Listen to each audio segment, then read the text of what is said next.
70이 넘은 지금 남편과 저는 35년째 각방을 쓰고 있습니다. 그는 얼음장처럼 차가웠죠. 그 서랍을 열어보기 전까지는요. 전 그 자리에 주저앉아 통곡하고 말았습니다. 올해 70이 넘은 저, 이제는 손주들의 웃음소리를 들으며 남편 어깨에 기대 한강의 노을을 바라봐야 할 나이죠. 하지만 제 인생, 아니 적어도 이 결혼 생활은 낡은 아파트 천장에 매달린 낡은 선풍기 같았습니다. 삐걱, 삐걱, 느리고 무겁게 돌아갈 뿐 결코 벗어날 수 없었죠. 서울 변두리의 이 낡은 빌라, 페인트가 벗겨진 시멘트 계단은 비만 오면 퀴퀴한 곰팡이 냄새가 진동했습니다. 저와 남편, 김진우 씨는 이곳에서 40년 넘게 살았습니다.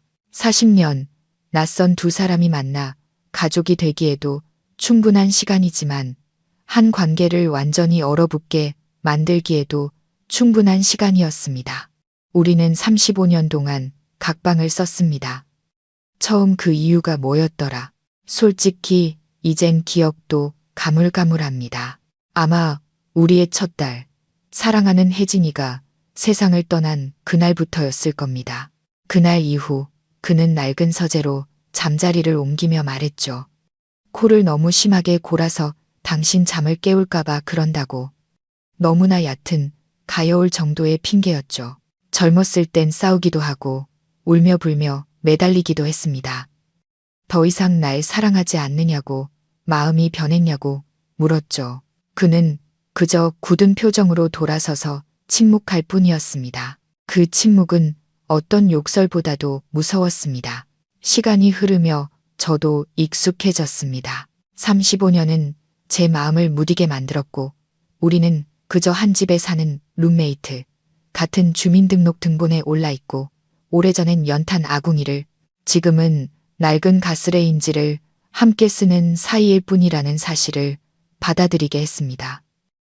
제 아침은 설거지 소리로 시작됩니다.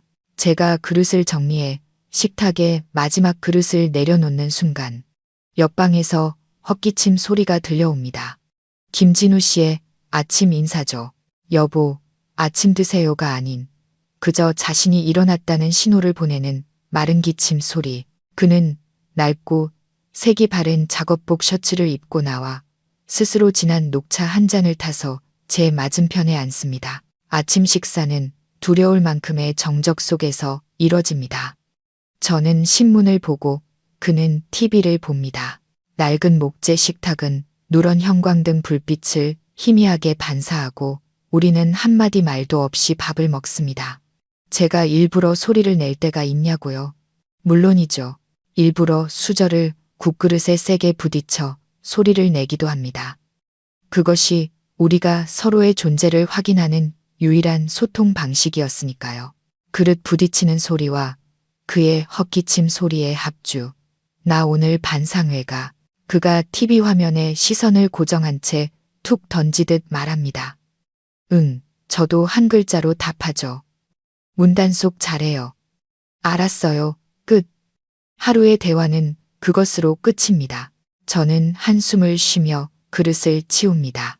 제 시선이 그의 서재 문으로 향합니다. 늘 굳게 닫혀 있고 자물쇠까지 채워진 짙은 갈색의 나무문. 그 안은 그의 세상. 제가 단 한 번도 들어가 본 적 없는 세상입니다. 저는 더 이상 들어가려 하지도 궁금해하지도 않았습니다. 제가 잃어버린 것은 문을 열고 싶은 호기심뿐 아니라 사랑과 나누고 싶은 열망 그 자체였으니까요. 가끔 왜 이혼하지 않았을까 생각합니다. 하지만 우리 세대에게 이혼은 집안의 큰 흠이었고 동네 사람들 보기에도 창피한 일이었습니다. 무엇보다 우리에겐 아들 민준이가 있었습니다. 민준이는 우리의 전부였고 낯선 두 사람을 한 지붕 아래 묶어두는 마지막 가느다란 끈이었습니다. 우리는 서로를 위해서가 아니라 아들을 위해 살았습니다. 천장의 낡은 선풍기는 여전히 삐걱거리며 서울의 후텁지근한 여름 공기를 실어 나릅니다. 저는 베란다에 서서 거미줄처럼 얽힌 전선들로 가득한 좁은 골목을 내려다봅니다. 김진우 씨도 저처럼 외로움을 느낄까? 아니면 무뚝뚝하고 과묵한 남자의 단단한 껍질에 너무 익숙해져 버린 걸까? 저는 고개를 저으며 생각을 떨쳐냅니다. 아마 그의 마음속에서 저는 이미 희미하고 의미 없는 그림자일 뿐이겠죠. 삶은 그렇게 느리고 무미건조하게 흘러갔습니다. 매일 밤 저는 안방 침대에 누워 얇은 벽 너머로 들려오는 그의 TV 소리를 듣습니다. 이윽고 TV가 꺼지고 깊은 정적이 찾아옵니다. 그 정적은 텅 빈 집보다 더 차가웠습니다. 차라리 하늘이 무너져라 한번 싸웠으면, 이 35년의 얼음을 깨뜨릴 극적인 사건이라도 일어났으면 하고 바랐습니다. 하지만 운명조차 이 결혼을 외면한 듯했습니다. 저는 눈을 감습니다. 허리는 쑤시고 무릎은 시립니다. 정수가, 그냥 잠이나 푹 자. 그 사람 신경 쓰지 말고. 스스로를 다독여보지만 심장이 쿡 가고 쑤십니다. 육체적인 고통이 아니라 텅 빈 공허함 때문에 무관심과 냉대 속에서 흘러가 버린 인생이 아파서 오는 통증이었습니다. 저는 몰랐습니다.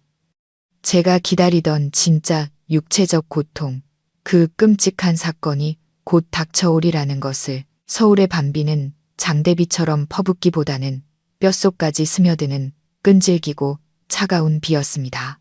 그날 밤 저는 잠을 뒤척이며 낡은 함석지붕 위로 떨어지는 규칙적인 빗소리와 낡은 창문 틈으로 새어 들어오는 바람 소리를 듣고 있었습니다. 시계가 새벽 2시를 가리킬 때였습니다. 갑자기 가슴에 날카로운 통증이 찾아왔습니다. 평소의 뻐근함과는 달랐습니다. 마치 차가운 쇠손이 심장을 쥐어짜는 듯 숨을 쉴 수가 없었습니다. 저는 간신히 몸을 일으켰습니다. 식은땀이 비오듯 흘렀지만 몸은 사시나무 떨듯 떨렸습니다. 세상에. 저는 신음하며 깊게 숨을 쉬려 했지만 공기가 목구멍에서 막히는 듯 했습니다. 반사적으로 시선이 김진우 씨의 방문으로 향했습니다. 문은 여전히 굳게 닫혀 있었습니다. 문을 두드려 그의 이름을 크게 불러 마음속에서 작은 충동이 일었습니다.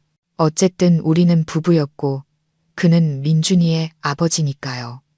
하지만 곧이어 35년간 쌓여온 낡은 자존심과 서러움이 그 생각을 가로막았습니다. 불러서 뭘 해? 또 무뚝뚝한 표정으로 날 쳐다보다 한숨이나 쉬겠지. 아니면 더 심하게 이 시간에 왜 사람을 귀찮게 해? 라고 할지도 몰라. 통증은 점점 더 심해졌고 왼쪽 팔이 마비되는 느낌과 함께 머리가 핑 돌았습니다. 더 이상 지체할 수 없다는 걸 알았습니다. 이건 단순한 감기 몸살이 아니라 생사를 가르는 싸움이었습니다. 하지만 죽음의 문턱에 선 순간에도 저는 반평생 나를 외면한 그 남자에게 기댈 수 없었습니다. 저는 침대에서 내려와 장롱을 붙잡고 간신히 일어섰습니다. 한 걸음 한 걸음이 고문 같았고 수백 개의 바늘이 가슴을 찌르는 듯 했습니다. 저는 문 뒤에 걸어둔 얇은 외투를 더듬어 찾아 입었습니다.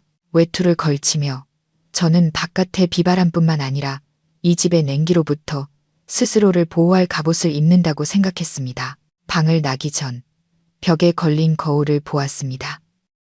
제 얼굴은 하얗게 질려 있었고 입술은 파랗게 변해 있었습니다. 꼭 밤에 떠도는 유령 같았습니다. 저는 조용히 침실 문을 열고 복도로 나섰습니다. 집은 무섭도록 고요했습니다.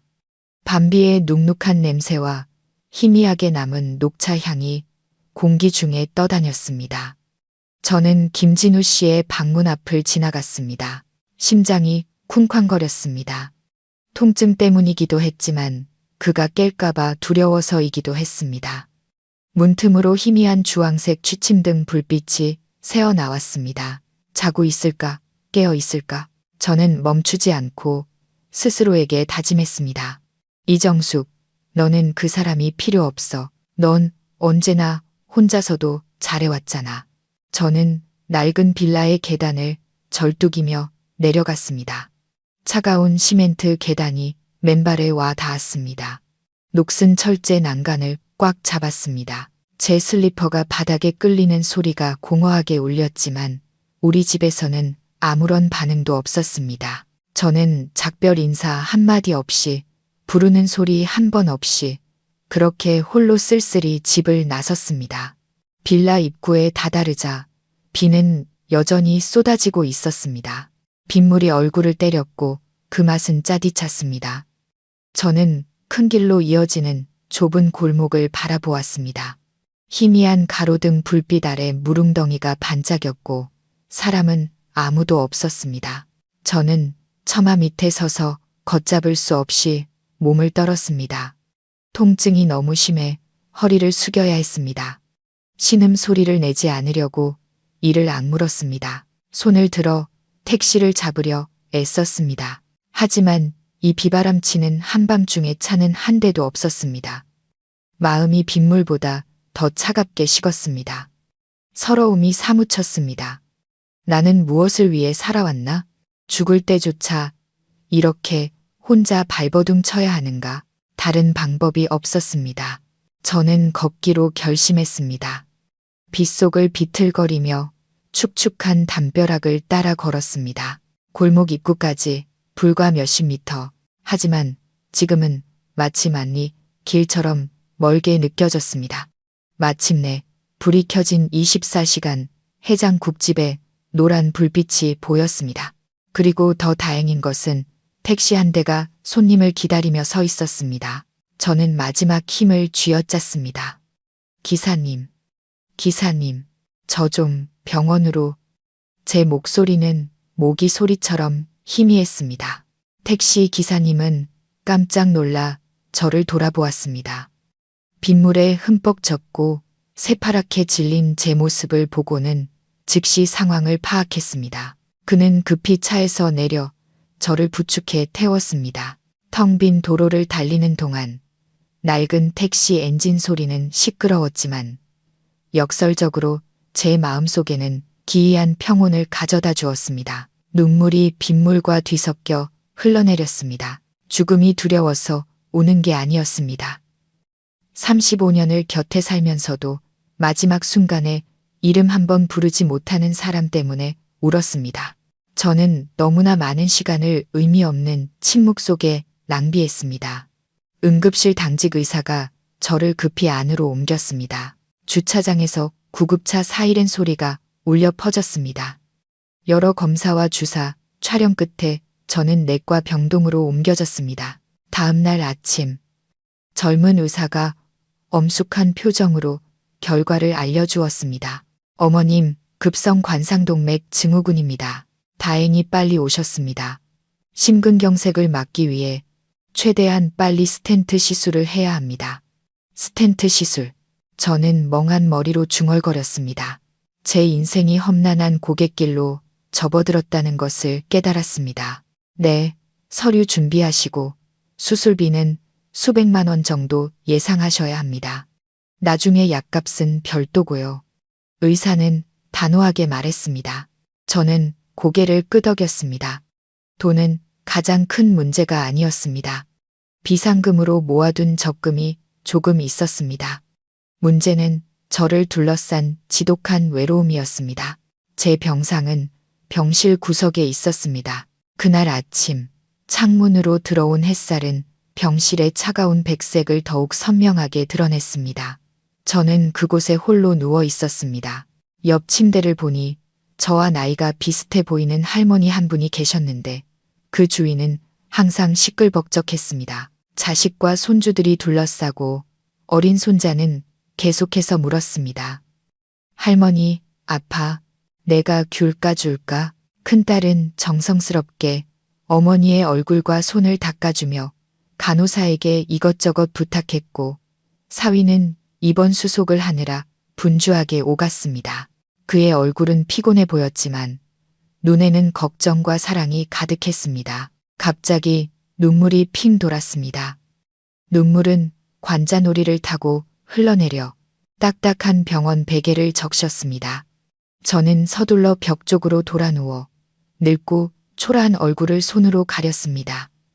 몸이 아파서가 아니라 서러워서 울었습니다. 혼자 외투를 걸치고 비틀거리며 골목을 걸어나가 택시를 잡던 제 모습이 떠올랐습니다. 굳게 닫혀있던 김진우 씨의 방문이 생각났습니다. 35년간 이어져 온 침묵의 식사들이 머릿속을 스쳐 지나갔습니다. 행복, 그것은 너무나 사치스러운 단어였습니다. 나는 행복 없는 인생을 살았구나. 저는 흐느낌을 참으려 했지만 목이 메어왔습니다. 스스로를 위로했습니다. 괜찮아. 민준이가 있잖아. 민준이가 올 거야. 오전 10시쯤 아들 민준이가 나타났습니다. 아들은 구겨진 와이셔츠 차림으로 땀을 뻘뻘 흘리며 뛰어들어왔습니다. 어머니, 왜 저한테 전화 안 하셨어요? 왜 밤중에 혼자 나오셨어요? 아들의 목소리에는 원망과 걱정이 뒤섞여 있었습니다.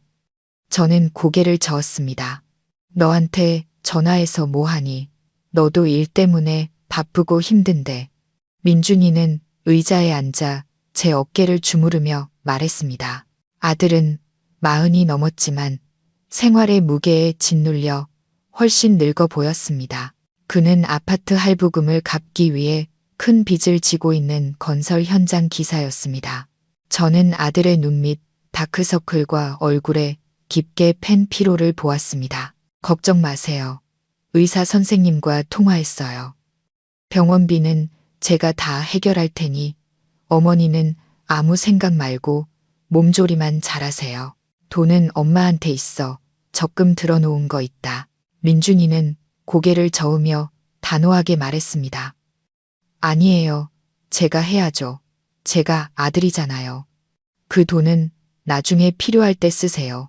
어머니 때문에 저 정말 간 떨어지는 줄 알았다고요. 아들은 저를 나무랐지만 그의 눈에는 진심 어린 사랑과 걱정이 가득했습니다. 듬직하게 자라 걱정해주는 아들을 보니 마음이 조금 따뜻해졌습니다. 하지만 아주 잠시뿐 아들의 짐이 너무 커서 부담이 되고 싶지 않았습니다. 민준이의 전화가 또다시 울렸습니다. 그는 액정을 보며 얼굴을 찌푸렸습니다. 네, 부장님. 알고 있습니다. 지금 병원이라 1시간만 더 주시면 안 될까요? 네, 최대한 빨리 가겠습니다. 그는 전화를 끊고 긴 한숨을 내쉬었습니다. 아, 오늘 현장에서 계약서 사인해야 하는데 이거 잘못되면 계약금 몇 천만 원 날아가요. 저는 아들을 보며 터져 나오는 한숨을 속으로 삼켰습니다. 어서 가봐. 엄마는 괜찮으니까. 일 봐. 중요한 일 놓치지 말고. 민준이는 망설이며 제 손을 꽉 잡았습니다. 몸 잘 챙기세요. 저녁에 다시 올게요. 그래, 저는 아들을 더 붙잡고 싶은 마음을 꾹 누르며 대답했습니다. 그는 일어나 헬멧을 쓰고는 황급히 병실을 나섰습니다. 옆 침대의 화목한 풍경이 펼쳐지는 하얀 병실에 홀로 남겨지자 제 마음은 다시 가라앉았습니다. 어쩔 수 없지. 각자 자기 인생은 자기가 책임지는 거니까. 민준이가 떠나자 저는 다시 익숙한 외로움에 잠겼습니다. 눈을 감았습니다. 병원의 비릿한 소독약 냄새와 눅눅한 공기가 저를 불쾌하게 만들었습니다. 주위의 모든 것이 저의 연약함과 병을 상기시켰습니다. 저는 가만히 누워 옆 침대에서 들려오는 웃음소리를 들었습니다. 그 집 손자가 할머니에게 학교에서 있었던 일을 제잘거리고 있었습니다. 그 웃음소리가 제게는 구슬픈 종소리처럼 들렸습니다. 다시 민준이 생각이 났습니다. 불쌍한 내 아들.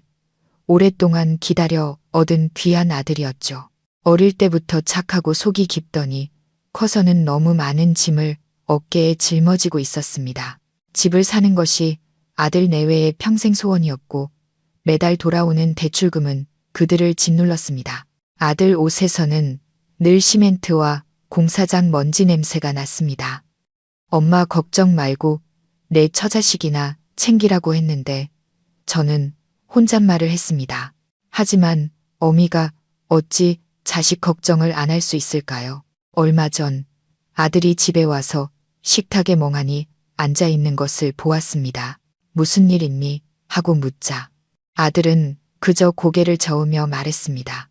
아니에요, 어머니, 별일 아니에요.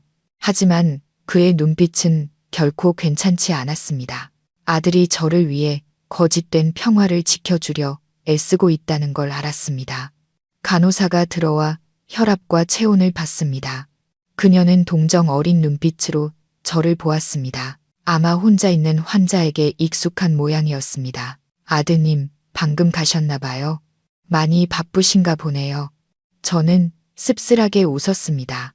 네, 바쁘죠. 사는 게 다 그렇죠, 뭐. 그래도 어머님 걱정을 많이 하던데요. 힘내세요. 저는 고개를 끄덕였지만 마음은 더 슬퍼졌습니다. 아들의 걱정은 진심이지만 그것이 배우자의 따뜻한 위로와 곁을 지켜주는 존재를 대신할 수는 없었습니다. 저는 다시 김진우 씨를 떠올렸습니다. 아침부터 아직 한 번도 나타나지 않았습니다. 아마 아침 뉴스를 보고 진한 녹차를 마시며 낡은 신문을 읽고 있겠죠.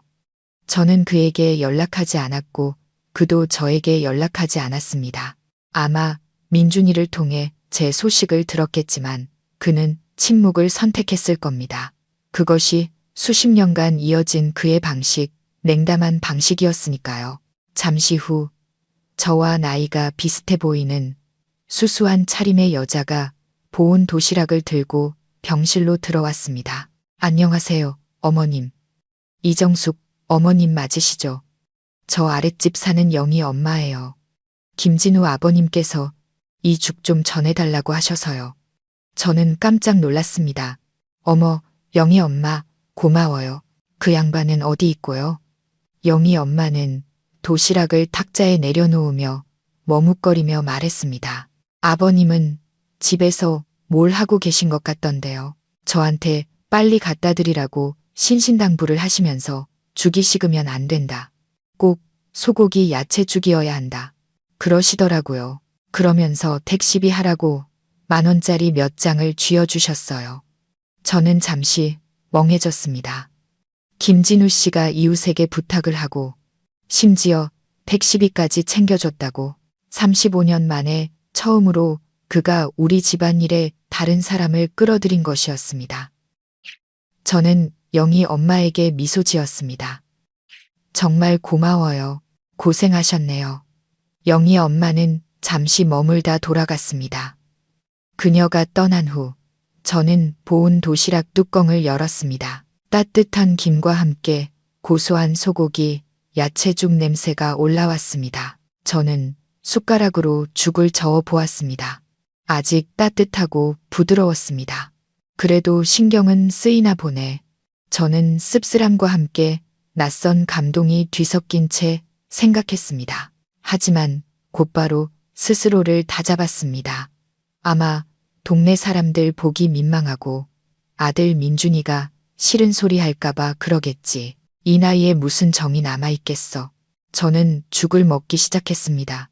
소고기 야채죽은 제가 좋아하는 음식이었고 젊었을 때 김진우 씨는 이 죽을 참 잘 끓였습니다. 따뜻한 죽이 부드럽게 목으로 넘어갔습니다. 하지만 예전에 그가 끓여주던 그 특별한 맛은 느껴지지 않았습니다. 이건 그냥 가게에서 사온 정성 없는 맛이었습니다. 저는 반쯤 먹다 숟가락을 내려놓았습니다. 좋아하는 음식이지만 뭔가 빠진 듯한 느낌을 지울 수 없었습니다. 저는 도시락 뚜껑을 닫았습니다. 잠시 누워 쉬면서 저는 천장을 바라보았습니다. 황급히 병실을 뛰쳐나가던 민준이의 뒷모습이 떠올랐습니다. 훌쩍 커버린 아들은 이제 자신의 작은 가정을 책임져야 했고 이제는 늙은 어머니까지 걱정해야 했습니다. 저는 알았습니다. 민준이에게만 기댈 수는 없다는 것을 나 스스로 이겨내야 했습니다. 수술만 잘 받으면 다시 건강해질 거야. 저는 다짐했습니다. 그리고 집에 돌아가면 내 남은 인생은 내가 원하는 대로 살겠어. 더 이상 이 침묵과 냉대를 견디지 않을 거야. 저는 눈을 감았습니다. 병원에서 그리고 내 가정 안에서 느끼는 이 외로움은 쓴 약이었지만 동시에 저를 더 강하게 만드는 원동력이었습니다. 나는 살아야 한다. 그리고 이 남자 없이도 내 삶의 의미를 되찾아야 한다. 영희 엄마가 가져다 준 죽을 반쯤 먹고 잠시 선잠이 들었을 때였습니다. 마음속에는 여전히 김진우 씨에 대한 냉소가 남아 있었죠. 그때 병실 문이 열렸습니다. 이번에는 허둥지둥 들어오는 민준이도 간호사도 아니었습니다. 김진우 씨였습니다. 그는 여전히 색이 바랜 낡은 작업복 차림이었고 손에는 영희 엄마가 가져왔던 것과 똑같이 생긴 하지만 텅 빈 보온 도시락을 들고 있었습니다. 그는 저를 똑바로 쳐다보지 않고 병상을 한번 훑어본 뒤 옆에 있는 작은 탁자에 도시락을 쿵 소리가 나게 내려놓았습니다. 금속과 나무가 부딪히는 건조한 소리에 옆 침대 환자들이 힐끔 쳐다보았습니다. 김진우 씨는 여전했습니다. 무뚝뚝하고 말이 없었죠. 좀 괜찮소 라거나 죽은 입에 맞았소 같은 말은 없었습니다. 그는 전봇대처럼 꼿꼿이 서 있었고 세월과 고된 노동으로 인해 굵은 힘줄이 튀어나온 손을 가만히 내려다보고 있었습니다. 그 도시락은 영희 엄마 거예요. 그가 물었습니다. 목소리는 모래가 섞인 듯 거칠었습니다.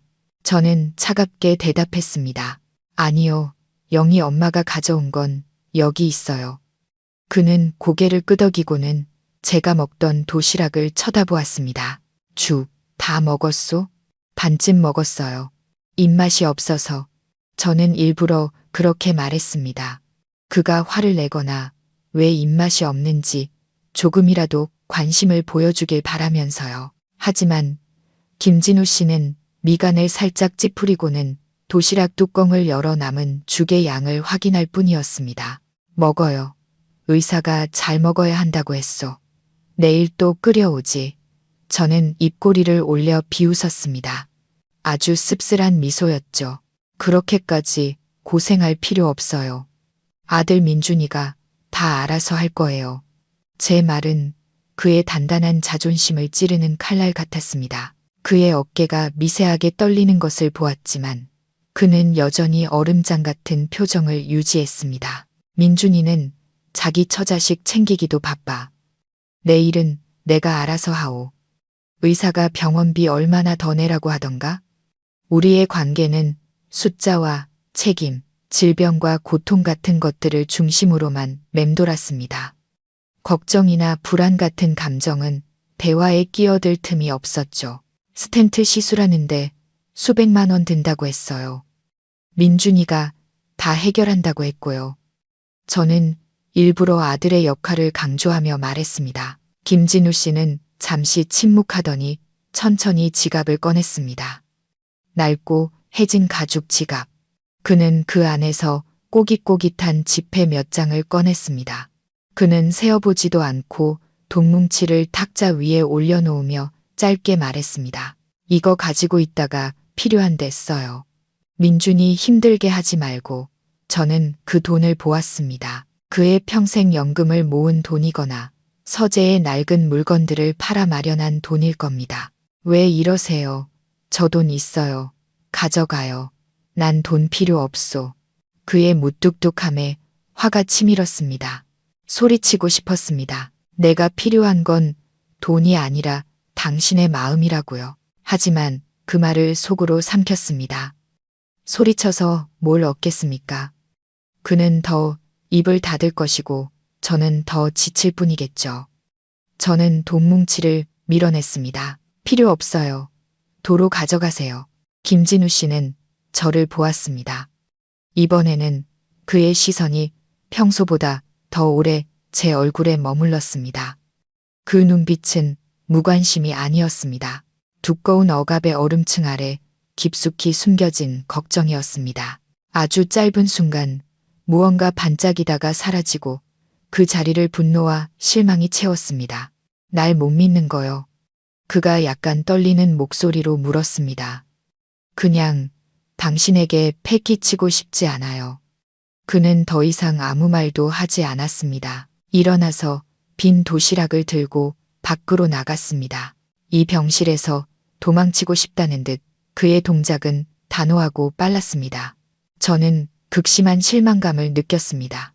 왜 그는 따뜻한 말 한마디 건네지 못할까? 단 한마디면 되는데 힘내요. 내가 많이 걱정하고 있어. 그런 말 한마디면 내 마음의 얼음도 녹아내릴 텐데. 하지만 그는 돈과 서투르고 건조한 행동밖에 몰랐습니다. 저는 벽 쪽으로 돌아 누웠습니다. 또다시 눈물이 흘렀습니다. 정수가 약해지지 마. 저 사람 신경 쓰지 마. 넌 살기만 하면 돼. 이 수술만 이겨내면 되는 거야. 병실의 침묵 속에서 저는 그 어느 때보다 더 버려진 기분이었습니다. 옆 침대를 보았습니다. 할머니는 여전히 자식과 손주들에게 둘러싸여 있었습니다. 부러웠습니다.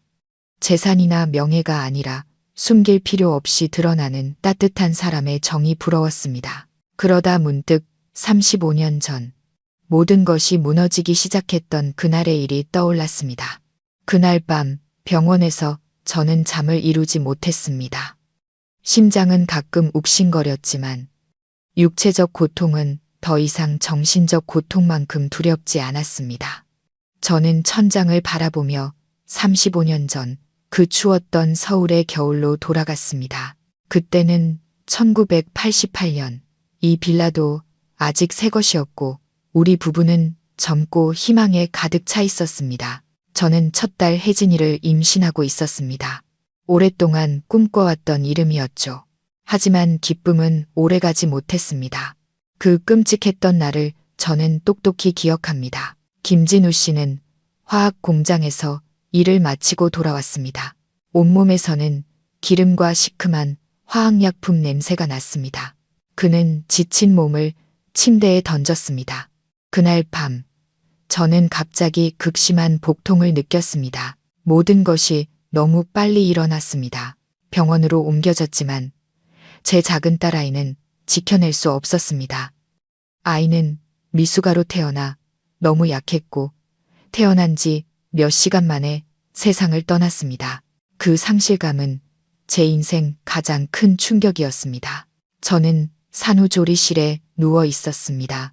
몸은 아팠고 영혼은 산산조각 났습니다. 저는 김진우 씨를 기다렸습니다. 따뜻한 포옹, 위로의 말 한마디, 기댈 수 있는 어깨를 기다렸습니다. 하지만 그는 오지 않았습니다. 며칠 후 집으로 돌아왔을 때 모든 것이 변해 있었습니다. 그는 여전히 말이 없었지만 이번의 침묵은 견고한 성벽 같았습니다. 그는 울지 않았습니다. 혜진이에 대해 한마디도 하지 않았습니다.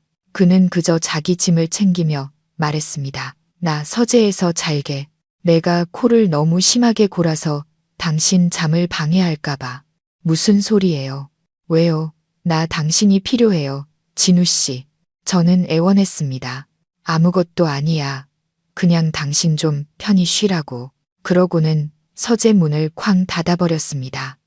그날 이후 그 문은 제게 단 한 번도 열리지 않았습니다. 저는 제 자신을 탓했습니다. 내가 아이를 지키지 못해서 저 사람이 나한테 화가 난 걸까? 저는 그 죄책감 속에서 수년을 살았습니다. 아이를 잃은 고통과 남편에게 버림받은 고통이 뒤섞여 결코 아물지 않는 상처가 되었습니다. 매일 밤 저는 차가운 방에 홀로 누워 모기 소리와 벽 너머로 들려오는 그의 TV 소리를 들었습니다. 저는 소리 없이 울며 혜진이의 이름을 그리고 그의 이름을 불렀습니다. 하지만 아무도 대답하지 않았습니다. 혜진이가 죽은 후 저는 그에게 다가가려 애썼습니다. 관계를 회복하려 노력했죠. 하지만 그는 항상 저를 피했습니다. 짜증을 내고 귀찮아했죠. 피곤해, 귀찮게 하지 마. 그의 말에 저는 점점 깨달았습니다. 그는 저와 더 이상 아이를 가질 생각이 없다는 것을, 혹은 더 나쁘게는 저를 더 이상 사랑하지 않는다는 것을. 김진우 씨의 냉담함은 제 속을 죽여갔습니다. 다정하고 활기찼던 저를 말이 없고 자존심만 세우며 항상 거리를 두는 여자로 바꾸어 놓았습니다. 우리는 싸우지 않았습니다. 싸움은 두 사람이 함께 소리쳐야 가능한 것이니까요. 우리는 그저 침묵했습니다. 한 지붕 아래 사는 두 사람, 두 개의 그림자. 병상에 누워 저는 가슴을 움켜쥐었습니다. 동맥이 막힌 심장뿐만 아니라 제 영혼도 35년간 억눌린 감정들로 꽉 막혀 있었습니다. 만약 그가 나를 사랑했다면 왜 나를 외로움으로 고문하는 방법을 택했을까? 왜 내가 밤빛 속에서 심장마비로 쓰러져 갈 때 그는 전혀 몰랐거나 혹은 알면서도 외면했을 만큼 무심했을까? 고통스러운 기억이 저를 짓눌렀습니다. 그것은 다가올 수술보다 더 저를 지치게 했습니다. 저는 다짐했습니다. 만약 내가 이 수술에서 살아남는다면 김진우 씨에게 모든 것을 물어볼 것이라고. 더 이상 이 의심과 서러움 속에서 단 하루도 살 수 없다고. 다음 날 저는 수술대에 오르지 못했습니다. 서류 문제로 수술이 미뤄졌습니다. 저는 불안하고 초조한 마음으로 누워 있었습니다. 정확히 오전 11시 병실 문이 다시 열렸습니다. 김진우 씨였습니다. 그는 낡은 갈색 점퍼에 털모자를 눌러쓰고 익숙한 보온 도시락을 들고 있었습니다. 그는 여전히 무뚝뚝한 표정으로 들어왔지만 뭔가 다른 점이 있었습니다. 그의 눈빛은 마치 누가 볼세라 주위를 살피는 듯 불안해 보였습니다. 그는 도시락을 내려놓고는 마치 비밀 임무를 완수한 것처럼 안도의 한숨을 내쉬었습니다. 죽, 아직 따뜻해. 그가 말했습니다. 저는 도시락을 보며 강한 호기심이 일었습니다. 정말 그가 직접 이 죽을 끓인 것인지 확인하고 싶었습니다. 뭐 하러 이렇게 먼 길을 와요? 집에서 쉬지, 밖에서 사와도 되는데. 저는 일부러 퉁명스럽게 말했습니다. 김진우 씨는 저를 쳐다보며 말했습니다. 밖에서 파는 죽은 맛이 없어. 당신은 이 죽을 먹어야 기운을 차려. 진유사. 인체. 에이곳. 저는 더 말하지 않고 숟가락을 들어 죽을 먹기 시작했습니다. 오늘은 다른 종류의 생선죽. 죽은 여전히 부드럽고 생강과 파의 향이 향긋했습니다. 저는 한 숟가락을 입에 넣었습니다. 혀에 닿는 순간 저는 그대로 굳어버렸습니다. 이건 밖에서 사온 맛이 아니었습니다. 이 맛은 너무나 익숙해서 심장이 저릿할 정도였습니다. 이것은 젊은 시절 제가 혜진이를 임신하고 입덧으로 고생할 때 김진우 씨가 끓여주던 바로 그 죽의 맛이었습니다.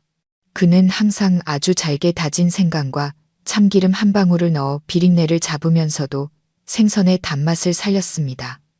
특히 그는 제가 아주 좋아하는 들깨가루를 살짝 넣곤 했습니다. 이 죽의 조리법을 아는 사람은 세상에 저와 그 단둘뿐이었습니다. 갑자기 눈물이 왈칵 쏟아졌습니다. 저는 뜨거운 죽김 때문인 척 황급히 고개를 숙였습니다. 어떻게 이 맛을 냈어요? 저는 감동을 숨기려 애쓰며 떨리는 목소리로 물었습니다. 김진우 씨는 서툰 동작으로 귤 껍질을 까고 있었습니다. 제 질문을 듣고 그는 잠시 멈칫했습니다. 그냥 하던 대로 한 거지. 어서 먹어요. 말 많이 하지 말고. 그는 애써 외면했지만 그의 늙은 귀는 새빨갛게 달아올라 있었습니다. 그 어색한 행동이 바로 그가 직접 죽을 끓였다는 가장 확실한 증거였습니다. 저는 울면서 죽을 먹었습니다. 뜨거운 눈물이 죽 그릇으로 떨어져 익숙한 맛과 섞였습니다. 저는 그의 사랑이 완전히 사라진 것이 아니라는 사실을 깨닫고 울었습니다. 그저 무뚝뚝함과 무관심이라는 두꺼운 얼음 아래 파묻혀 있었을 뿐입니다. 당신, 내가 들깨가루 좋아하는 거 아직 기억하네요. 저는 부드러운 목소리로 말을 걸었습니다. 기억은 무슨, 그냥 습관대로 한 거지. 그는 퉁명스럽게 말했지만 손은 여전히 귤 껍질을 벗기고 있었습니다. 저는 그를 보았습니다. 거칠고 투박한 손가락이 조심스럽게 귤의 하얀 실을 모두 제거하고 있었습니다. 진우 씨. 잠시 침묵 끝에 제가 말했습니다. 왜 그렇게 힘들게 살아요? 나와 함께 있기 싫으면 그냥 솔직하게 말할 수도 있었잖아요. 당신이 이렇게 행동하는 게 나한테 얼마나 큰 상처였는지 알아요? 난 당신이 더 이상 날 사랑하지 않는다고 생각했어요. 김진우 씨는 귤을 까던 손을 멈췄습니다. 그는 돌처럼 굳어버렸고 병실은 다시 침묵에 잠겼습니다. 이윽고 그가 돌아섰습니다. 그의 눈빛은 저를 똑바로 향했습니다. 그 눈빛은 아주 깊었고 끔찍한 슬픔과 억압이 담겨 있었습니다. 당신이 어떻게 생각하든 그건 당신 마음이지. 그가 낮고 무거운 목소리로 말했습니다. 환한 기색은 없었습니다. 나한텐 설명할 시간이 없었소. 그는 다시 귤 알맹이를 접시에 놓고 빈 도시락을 들고 일어섰습니다. 나 가보겠소. 내일 다시 오지. 약 잘 챙겨 먹고 몸조리 잘해요. 제가 무슨 말을 하기도 전에 그는 황급히 병실을 나갔습니다. 이번에는 실망스럽지 않았습니다. 대신 이상한 감정이 마음속에서 피어올랐습니다. 의심, 그의 사랑에 대한 의심이 아니라 그의 행동 뒤에 숨겨진 진실에 대한 의심이었습니다. 그의 무뚝뚝함, 감정 표현의 서투름, 그리고 특히 설명할 시간이 없었소라는 말. 모든 것이 마치 어떤 끔찍한 비밀을 감추고 있는 장막처럼 느껴졌습니다. 저는 그가 무관심하다고 생각했습니다. 하지만 그가 무관심했다면 왜 내가 좋아하는 죽의 조리법을 기억하고 있을까요? 왜 나를 위해 직접 귤 껍질을 까줄 만큼 걱정하고 있을까요? 저는 접시에 놓인 깨끗하게 손질된 귤을 보았습니다. 서툴지만 다정한 보살핌의 행동. 당신이 보는 게 전부가 아니오. 그의 말이 갑자기 머릿속에 떠올랐습니다. 이틀 후 저는 수술대에 오를 준비를 했습니다. 병실 안의 공기는 그 어느 때보다 무거웠습니다. 의사와 간호사가 분주히 오갔습니다. 저는 금식하라는 지시를 받았습니다. 이제는 죽음이 두렵지 않았습니다. 제가 두려운 것은 김진우 씨와의 35년간의 매듭을 풀지 못하고 떠나는 것이었습니다. 그의 의미심장한 말이 저를 계속 괴롭혔습니다. 당신이 보는 게 전부가 아니오. 오후 4시쯤 제가 수술복으로 갈아입고 수술 준비실로 이동할 준비를 마쳤을 때 김진우 씨가 다시 왔습니다. 이번에는 혼자였습니다. 도시락도 들고 있지 않았습니다. 그는 침대 옆 플라스틱 의자에 조용히 앉았습니다. 그는 저를 보지 않고 침대 난간만 꽉 잡고 있었습니다. 손마디가 하얗게 질릴 정도였습니다. 그의 이마에 깊게 팬 주름이 선명하게 보였습니다. 아마 그도 잠을 설쳤을 겁니다. 왜 왔어요? 저는 애써 침착한 목소리로 물었습니다. 그냥 당신 보러. 그가 건조하게 대답했습니다. 나 걱정할 필요 없어요. 괜찮으니까 집에 가서 쉬어요. 그는 꿈쩍도 하지 않았습니다. 수천 년의 비바람을 견뎌낸 돌부처처럼 앉아 있었습니다. 나 무서워. 그가 바람에라도 날아갈 듯 아주 작은 목소리로 말했습니다. 저는 놀랐습니다. 벽처럼 단단하던 김진우 씨가 무섭다고 말하다니. 뭐가 무서운데요? 제 마음이 조금 부드러워졌습니다. 당신이 잘못될까봐. 그는 저를 감히 쳐다보지 못했습니다. 만약 당신한테 무슨 일이라도 생기면 난 어떻게 살라고. 35년 만에 처음으로 저는 김진우 씨에게서 이렇게 연약하고 진솔한 고백을 들었습니다. 심장이 빠르게 뛰었습니다. 정말 날 걱정하는 거예요? 걱정이 안 되겠소. 그가 휙 돌아보았습니다. 그의 눈은 붉게 충혈되어 있었습니다. 이번에는 걱정을 숨기지 않았습니다. 그의 눈가 주름에 걱정이 가득했습니다. 날 걱정했다면 왜 35년 동안 나한테 그렇게 대했어요? 왜 각방을 썼어요? 왜 그렇게 무뚝뚝하고 차가웠어요? 내가 얼마나 서러웠는지 알아요? 저는 쌓였던 원망을 한꺼번에 쏟아내듯 빠르게 말했습니다. 김진우 씨는 눈을 감고 깊은 숨을 내쉬었습니다. 그는 손을 뻗어 제 손을 잡았습니다. 제 손은 차가웠지만 그의 거칠고 투박한 손은 이상하게 따뜻했습니다. 나, 미안하오. 그가 작게 말했습니다. 미안해요. 35년의 외로움을 보상할 수 없는 한마디. 진우 씨, 제 목소리가 떨렸습니다. 당신이 보는 게 전부가 아니오. 그 말이 또다시 나타났습니다. 내가 보는 게 전부가 아니라니, 그게 무슨 말이에요. 말해줘요. 더 이상 숨기지 말아요. 나 이제 곧 수술 받으러 가요. 내가 이 의심을 품은 채 죽길 바라는 거예요. 저는 눈물을 흘리며 소리쳤습니다. 김진우 씨는 떨면서 제 손을 더 꽉 잡았습니다. 그는 고개를 숙여 제 귀에 대고 억눌린 감정 때문에 끊어지는 목소리로 속삭였습니다. 난 당신을 지키려고 그랬던 거요. 살아만 와요. 살아와야 내가 다 설명하지. 저는 멍해졌습니다. 나를 지키려고, 나를 밀어내고, 냉대하고 35년간 각방을 쓰면서 무슨 소리예요. 똑바로 말해줘요. 하지만 바로 그때 이동 침대가 도착했습니다. 간호사가 밝게 웃으며 말했습니다. 이정숙 어머님, 시간 됐습니다. 의사 선생님께서 기다리세요. 김진우 씨는 제 손을 놓았습니다. 그는 일어나 털모자를 고쳤었습니다. 살아 돌아와 정수가. 그의 목소리는 다시 단단해져 있었습니다. 마치 방금 냉정한 껍질을 다시 뒤집어 쓴 것처럼요. 저는 이동 침대에 실려갔습니다. 병원 복도를 따라가며 저는 고개를 돌려 김진우 씨를 보았습니다. 그는 그 자리에 못 박힌 듯 서서 절망과 고통이 가득한 눈으로 저를 보고 있었습니다. 나를 지킨다고? 무엇으로부터? 그 질문은 곧 투여될 마취약보다 더 강하게 제 머릿속을 파고들었습니다. 나는 살아야 해. 35년의 비밀을 알기 위해 반드시 살아야 해. 김진우 씨의 의미심장한 말, 당신이 보는 게 전부가 아니오는 제 마음속에 의심의 씨앗과 함께 강력한 삶의 의지를 심어주었습니다. 반평생을 함께 산 남자를 이해하지 못한 채 죽을 수는 없었습니다. 차가운 병원 침대가 움직이며 저를 낯선 세계로 이끌었습니다. 코를 찌르는 소독약 냄새와 눈부시게 하얀 수술실 조명, 수많은 의료진이 저를 둘러쌌지만 제 머릿속에는 더 이상 두려움이나 고통이 들어설 자리가 없었습니다. 오직 김진우 씨의 마지막 말만이 메아리 쳤습니다. 난 당신을 지키려고 그랬던 거요.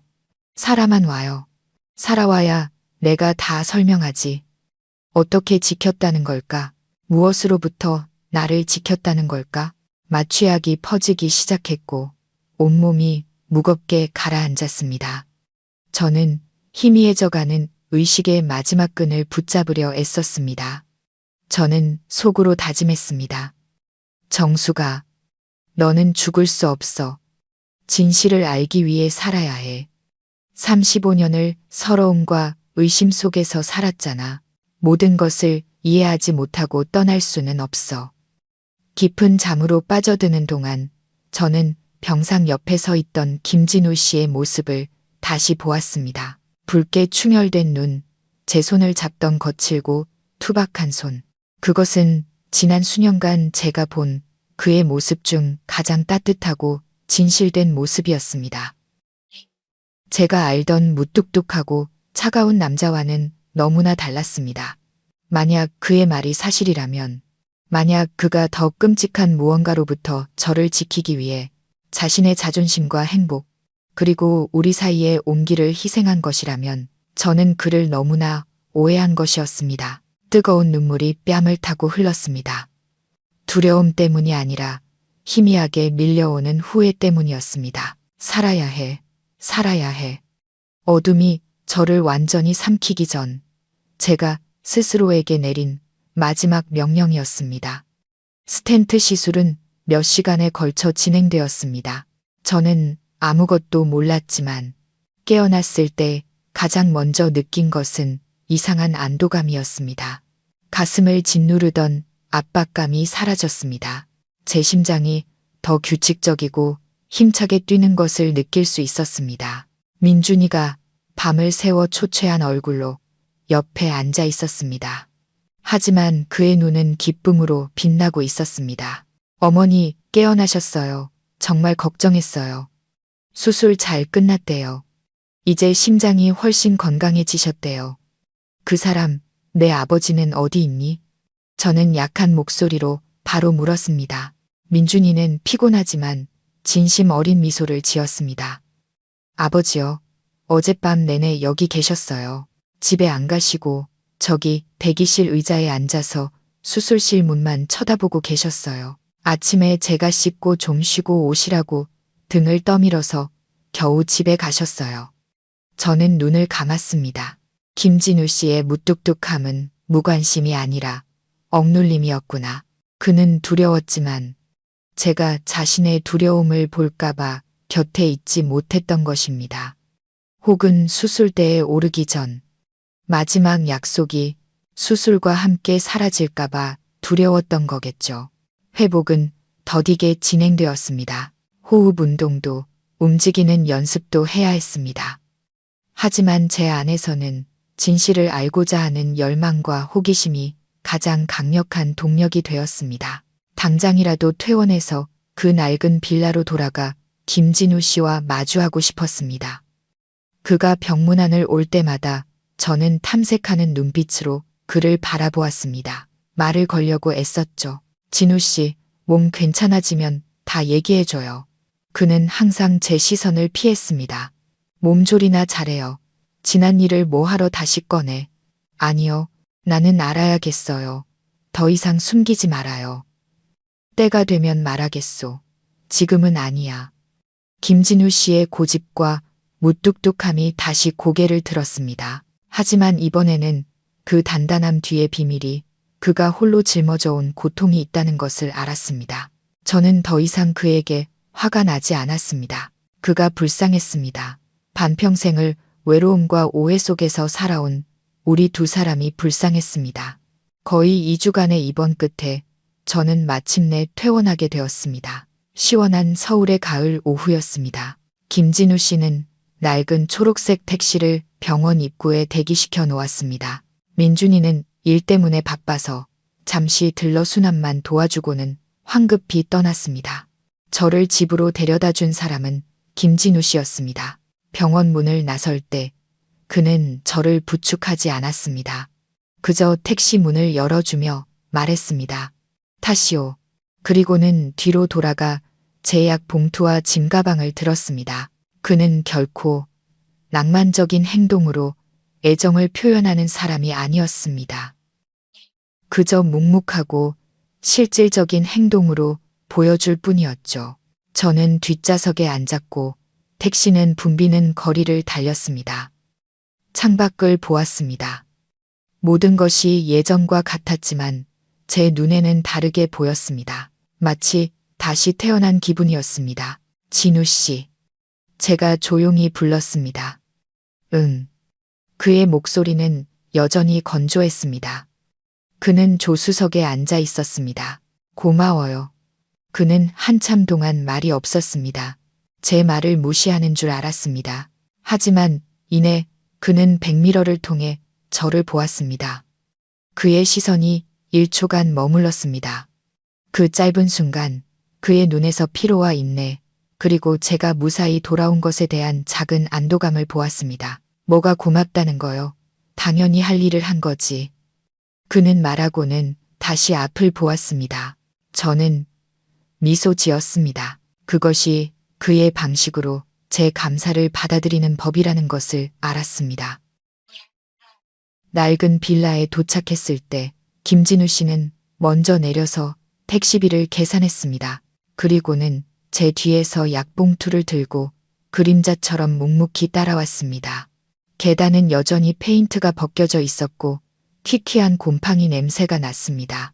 우리 집 문 앞에 섰을 때 저는 속삭였습니다. 집에 왔다. 집 안으로 들어서자 모든 것이 그대로였습니다. 익숙한 거실, 천장에 매달린 낡은 선풍기. 하지만 이번에 김진우 씨의 서재문을 보았을 때 저는 더 이상 분노를 느끼지 않았습니다. 호기심과 함께 약간의 안타까움을 느꼈습니다. 당신은 쉬고 있어. 짐은 내가 정리할게. 김진우 씨는 말하고는 부엌으로 들어갔습니다. 저는 낡은 소파에 앉아 집안을 둘러보았습니다. 제가 병원에 있는 동안 이 집에는 미묘한 변화가 생겼다는 것을 깨달았습니다. 재단은 깨끗하게 닦여 있었고 베란다의 화분들은 깔끔하게 정돈되어 있었습니다. 냉장고에는 김진우 씨의 떨리는 글씨체로 쓴 메모가 붙어 있었습니다. 생선죽, 시금치국 끓여놨음. 데워 먹기만 하면 됨. 저는 그가 지난 2주 동안 그만의 방식으로 조용하고 세심하게, 하지만 제가 결코 알지 못하게 저를 걱정해왔다는 것을 알았습니다. 김진우 씨가 서재에서 나왔습니다. 그의 손에는 새 수건이 들려 있었습니다. 얼굴 닦아. 욕실에 따뜻한 물 받아놨어. 좀 쉬어. 저는 그를 보았습니다. 진우 씨, 당신 아무 말도 하지 마. 그가 말을 자르며 고개를 돌렸습니다. 몸조리나 잘해. 건강이 제일 중요해. 하지만 저는 그의 눈빛에서 무언가 변했다는 것을 느꼈습니다. 김진우 씨의 단단함이 조금 부드러워졌고 그 자리에 운명을 받아들이는 듯한 체념이 깃들어 있었습니다. 아마 그도 진실과 마주할 준비가 된 것이겠죠. 집에 돌아온 첫 며칠 동안 저는 마치 보살핌을 받는 아이가 된 기분이었습니다. 김진우 씨는 더 이상 헛기침으로만 소통하는 무뚝뚝한 남자가 아니었습니다. 그는 서툴지만 헌신적인 보호자가 되었습니다. 아침에 일어나면 부엌 식탁에는 따뜻한 물 한 잔과 복용량에 맞춰 나눠진 약통이 놓여 있었습니다. 냉장고 문에는 낡은 달력을 찢어 만든 메모지가 가득 붙어 있었습니다. 떨리고 삐뚤빼뚤한 글씨체로 아침 약, 식후 30분, 저녁 약 잊지 말 것, 냄비에 죽 있음, 꼭 데워 먹을 것, 의사 선생님이 계단 많이 오르내리지 말라고 함. 그 메모들은 단순한 통보가 아니라 걱정이 담긴 당부였습니다. 젊은 부부의 사랑 고백처럼 낭만적이지는 않았지만 그 서투름이 제 마음을 울렸습니다. 저는 베란다로 나갔습니다. 창문에는 더 큰 종이가 붙어 있었습니다. 바람은 15분만 쐴 것, 무거운 것 들지 말 것. 저는 웃음을 터뜨렸습니다. 몇 년 만에 터져나온 진심 어린 웃음이었습니다. 여보, 내가 어린애도 아니고 온 집안에 이렇게 종이를 붙여놓으면 어떡해요? 김진우 씨는 서재에 앉아 있다가 제 목소리를 듣고 황급히 나왔습니다. 뭐가 웃기다는 거요? 의사가 당신한테 지키라고 한 말들이야. 네, 지킬게요. 지킬 건데 당신이 이렇게 세심한 사람인 줄은 몰랐네요. 지난 35년 동안 난 당신이 내가 살든 죽든 아무 상관도 안 하는 줄 알았어요. 김진우 씨는 저를 보았습니다. 그의 눈빛이 다시 고통과 억압으로 가득 찼습니다. 그런 가시 돋친 말은 하지 마. 당신 이제 막 몸 추스르는 중이야. 가시 돋친 말이 아니라 사실이잖아요. 나는 진실을 알고 싶어요. 진우 씨, 당신이 보는 게 전부가 아니오. 라는 말, 그게 대체 무슨 뜻이에요? 말해줘요. 잠에서. 그는 한숨을 쉬며 제 시선을 피했습니다. 나중에 얘기해. 당신 아직 몸이 다 안 나았어. 저는 그를 더 이상 다그칠 수 없다는 것을 알았습니다. 그는 인내와 억압의 사람이었습니다. 하지만 그 비밀이 그의 어깨를 무겁게 짓누르고 있다는 것도 알았습니다. 몸조리를 하는 동안 저는 김진우 씨를 더 많이 관찰할 시간이 있었습니다. 그는 여전히 예전 습관을 유지했습니다. 아침에 일어나 녹차를 마시고 뉴스를 보고 서재 문을 닫고 들어갔습니다. 하지만 이제 그는 더 자주 밖으로 나왔습니다. 제게 따뜻한 물을 가져다 주고 약 먹을 시간을 알려주었습니다. 그 서툴고 건조한 행동들이 그가 할 수 있는 전부였습니다. 어느 날 오후, 저는 그가 베란다에 앉아 먼 곳을 바라보며 깊은 생각에 잠겨 있는 것을 보았습니다. 저는 다가가 그의 옆에 조용히 앉았습니다. 진우 씨, 제가 작게 말했습니다. 그날 끓여준 생선죽 고마웠어요. 정말 맛있었어요. 그는 깜짝 놀라 저를 돌아보았습니다. 그의 눈에는 당혹감이 서려 있었습니다. 그냥 옛날 방식대로 끓인 것뿐이요. 옛날 방식, 당신과 나만 아는 방식. 내가 혜진이를 임신했을 때 당신이 끓여주던 그 방식 말이에요. 제가 혜진이의 이름을 꺼내자 김진우 씨의 얼굴이 순식간에 굳었습니다. 그의 눈에 극심한 고통이 스쳐 지나갔습니다. 혜진이 얘기는 그만해. 그가 끊어지는 목소리로 말했습니다. 다 지난 일이야. 그냥 묻어두자고. 아니요. 묻어둘 수 없어요. 혜진이의 죽음과 당신이 각방을 쓰기 시작한 것이 당신이 숨기고 있는 그 비밀과 관련이 있는 거죠. 김진우 씨는 벌떡 일어섰습니다. 그는 난간을 꽉 잡았습니다. 함부로 추측하지 마. 상관없는 일이야. 그러고는 서재로 들어가 문을 쾅 닫아버렸습니다. 자물쇠가 철컥하고 잠기는 소리가 건조하게 울렸습니다. 그의 격한 반응과 명백한 회피는 그 비밀이 35년간 굳게 닫혀있던 저 서재 문 뒤 어딘가에 있다는 확신을 더해줄 뿐이었습니다. 그날의 일은 진실을 찾아야겠다는 제 결심을 더욱 굳히게 만들었습니다.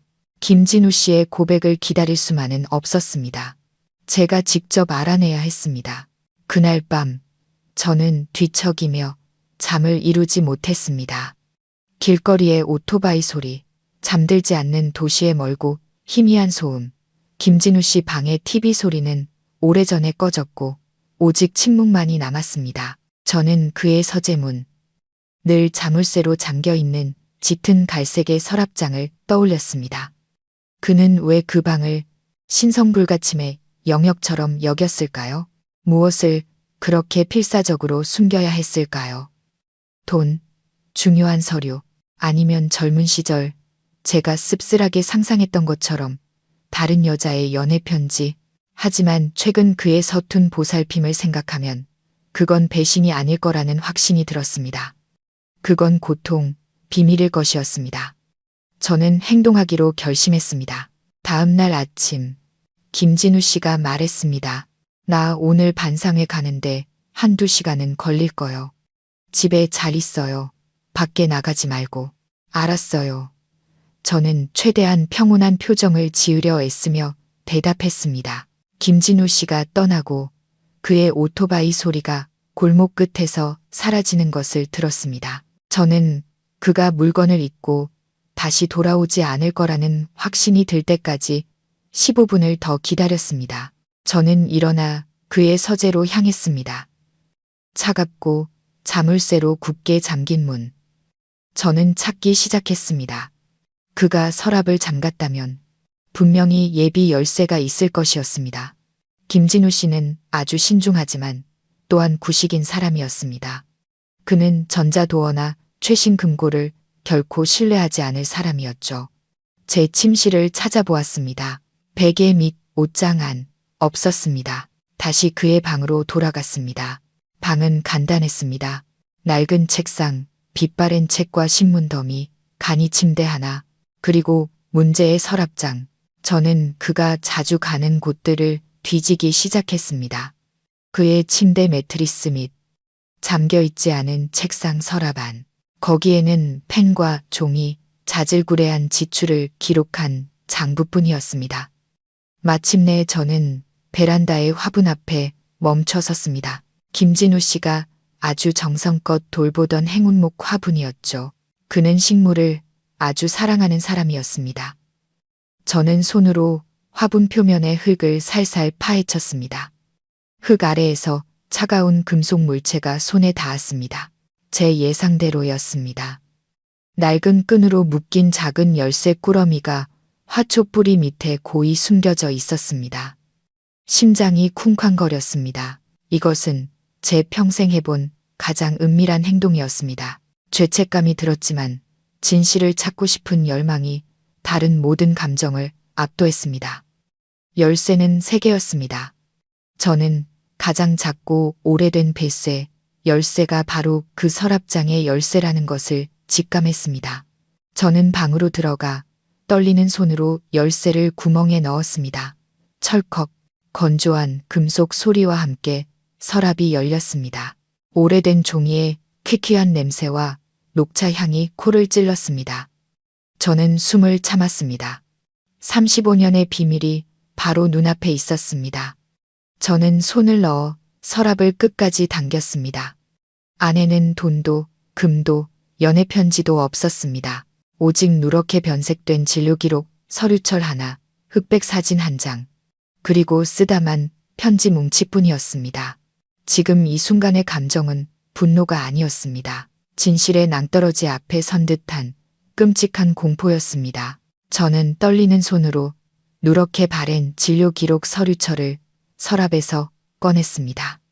손은 차갑게 식었고 심장은 가슴 밖으로 튀어나올 것처럼 미친 듯이 뛰었습니다. 오래된 종이 냄새, 시간의 냄새, 35년간 묻혀있던 비밀의 냄새. 저는 그 서류철을 김진우 씨가 수십 년간 외롭게 앉아 있었을 책상 위에 올려놓았습니다. 흑백 사진 한 장이 바닥으로 떨어졌습니다. 혜진이의 사진이었습니다. 세상에서 단 몇 시간밖에 살지 못했던 내 딸. 사진 속에서 아이는 인큐베이터 안에 누워 있었습니다. 작고 쭈글쭈글한 얼굴이었지만 어딘가 김진우 씨를 쏙 빼닮은 구석이 있었습니다. 저는 손을 뻗어 아이의 얼굴을 쓰다듬었습니다. 또다시 눈물이 흘렀지만 이번에는 서러움의 눈물이 아니라 애달픔의 눈물이었습니다. 저는 깊은 숨을 들이쉬고 서류철을 펼쳤습니다. 첫 장은 제 퇴원 기록서, 그 다음은 혜진이의 사망진단서였습니다. 이어서 빼곡하게 손으로 쓴 페이지들이 나타났습니다. 온통 복잡한 의학 용어뿐이었습니다. 저는 한 글자 한 글자, 한 줄 한 줄 읽어 내려갔습니다. 그리고 마침내 끔찍한 진실이 제 눈을 강타했습니다. 우리 딸 혜진이는 단순히 미숙아로 죽은 것이 아니었습니다. 아이는 신경계와 심장에 심각한 선천성 기형을 가지고 태어났습니다. 의사의 소견서에는 이렇게 적혀 있었습니다. 해당 기형은 부친의 화학물질 노출에 의한 것일 가능성이 매우 높음. 저는 그대로 얼어붙었습니다. 손발에 힘이 빠졌습니다. 저는 2번, 3번 다시 읽었습니다. 부친의 화학물질 노출. 젊은 시절 내내 화학공장에서 일했던 김진우 씨. 그는 얼마나 많은 독성 물질에 노출되었을까. 그가 온몸에서 시큼한 약품 냄새를 풍기며 집에 돌아오던 밤들이 떠올랐습니다. 그는 몸을 깨끗이 씻었지만 독소는 이미 그의 몸 깊숙이 스며들었고 그것이 혜진이에게 전해진 것이었습니다. 다음 페이지는 유전자 검사 결과와 의사의 상담 기록이었습니다. 유전적 위험이 매우 높음. 남편의 지속적인 노출 환경을 고려할 때 추가적인 임신은 권장하지 않음. 폐하의 선천성, 기형 또는 신경 손상 가능성 60% 이상. 60% 차갑고 잔인한 숫자. 혜진이의 죽음은 불운이 아니라 의학적 비극이었습니다. 그리고 김진우 씨는 그 사실을 알고 있었습니다. 저는 모든 것을 이해했습니다. 왜 그가 각방을 쓰기 시작했는지, 왜 제게서 멀어졌는지, 왜 제가 그토록 원했음에도 둘째 아이를 갖는 것을 거부했는지. 그는 저를 사랑하지 않아서가 아니었습니다. 그는 저를 그리고 미래에 태어날 아이들을 너무나 사랑했기에 스스로 차갑고 나쁜 남편 역할을 자처해야 했던 것입니다. 제가 그를 미워하고 더 이상 그의 곁에 있고 싶지 않게 만들려고. 그는 자신의 외로움으로 보호막을 쌓아 제가 또다시 아이를 잃거나 아픈 아이를 낳는 고통을 겪지 않게 막아주었던 것입니다. 그는 잔혹한 진실 대신 제가 의심 속에서 살도록 지옥을 선택한 것입니다. 그는 모든 죄책감과 고통을 홀로 짊어졌습니다. 제 눈물은 더 이상 서러움의 눈물이 아니었습니다. 후회와 애달픔이 강물처럼 흘러내렸습니다. 진우 씨, 왜 그렇게 바보 같았어요? 저는 쓰다만 편지 뭉치를 보았습니다. 이것은 분명 그가 결코 입 밖으로 꺼내지 못했던 말들일 것이었습니다. 저는 편지 뭉치를 집어들었습니다. 낡은 줄 노트에 쓰여 있었습니다. 김진우 씨의 글씨는 떨렸고 어떤 부분은 잉크나 눈물에 번져 있었습니다. 저는 첫 번째 편지를 열었습니다. 혜진이가 죽고 약 1년 뒤에 쓴 것이었습니다. 사랑하는 정숙에게 오늘 당신이 또 우는 소리를 들었소. 방 안에서 소리 죽여 우는 소리, 그 막히는 흐느낌이 내 심장을 쥐어짜는 것 같았소. 당신이 나를 원망하고 있다는 걸 아오. 내가 무뚝뚝한 것을, 무심한 것을, 딸을 위해 눈물 한 방울 흘리지 않는 것을 원망하겠지. 하지만 정수가, 나는 감히 울 수가 없었소. 내가 가해자니까. 의사가 아이의 기형이 화학물질 때문이라고 했소. 내가 그것을 집으로 가져온 거요. 내가 우리 딸을 죽인 거요. 내가 이 집에 독을 가져온 거요. 나는 당신을 안을 수가 없소. 당신 곁에 다가갈 수가 없소. 당신이 나를 만질 때마다 나는 두려움에 떨었소. 내 몸의 독소가 당신마저 해칠까봐. 내가 또다시 당신에게 고통의 씨앗을 심을까봐.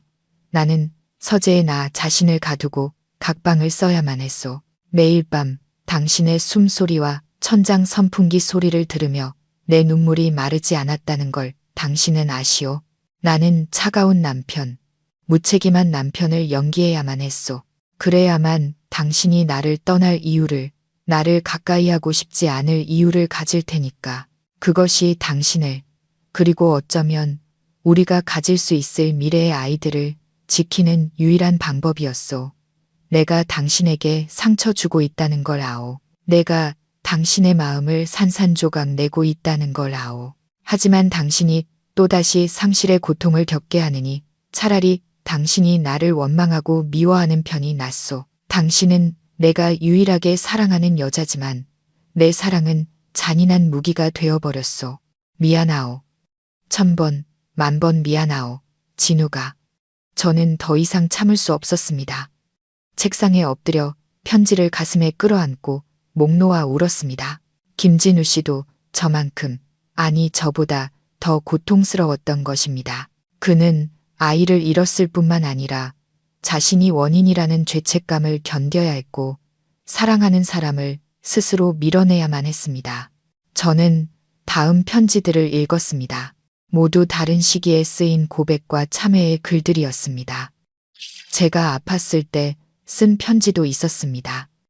그는 저를 돌보고 싶었지만 감히 다가가지 못했습니다. 민준이가 대학을 졸업했을 때 쓴 편지도 있었습니다.